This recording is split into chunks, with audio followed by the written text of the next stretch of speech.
Je m'appelle Maxime, un entrepreneur digital prospère, mais ma vie n'a pas toujours été ainsi. Tout a commencé au lycée, où j'ai rencontré Elisabeth, une élève brillante et pleine de vie. Nous étions les premiers de nos promotions respectives, et notre complicité était évidente dès le début. Après nos brillantes réussites au baccalauréat, Elisabeth a choisi de poursuivre ses études en génie informatique, tandis que j'ai opté pour la cybersécurité et l'analyse des données personnelles.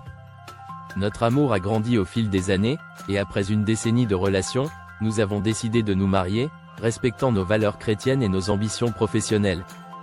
Avant notre mariage, j'avais déjà bâti un empire digital, gérant les bases de données de nombreuses présidences et gouvernements de l'Afrique francophone ainsi que certains ministères européens. J'avais également investi dans l'immobilier, construisant sur 3 de mes terrains avant même notre union. À sa première maternité, Elisabeth m'a fait le plus beau des cadeaux, des jumeaux, un garçon et une fille, un véritable miracle qui a illuminé nos vies. Pour manifester ma joie et mon amour pour elle, j'ai décidé de lui offrir une Mercedes-Benz Vito. Tout semblait parfait. Cependant, 1 an après notre mariage, tout a basculé. Mes contrats ont été résiliés les uns après les autres, plongeant ma vie dans une spirale descendante. Rien ne semblait fonctionner, et je me suis retrouvé dans une impasse professionnelle.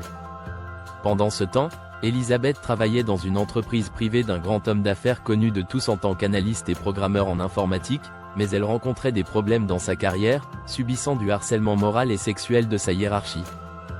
Des jeûnes sur jeûnes, des hommes de Dieu en hommes de Dieu, des consultations spirituelles en consultations spirituelles ont révélé que notre union entravait notre prospérité. Nous étions comme essence et feu, incapables d'évoluer ensemble. La question cruciale se pose alors, devons-nous choisir entre rester ensemble et demeurer pauvres, ou nous séparer pour atteindre la gloire? Nos familles sont attristées par cette situation, mais nous devons prendre une décision. Devons-nous sacrifier notre amour pour atteindre la richesse et la gloire, ou existe-t-il une autre voie que nous n'avions pas encore envisagée?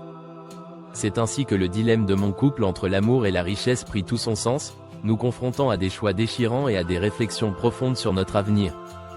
Abonnez-vous et partagez la vidéo pour voir la suite de l'histoire.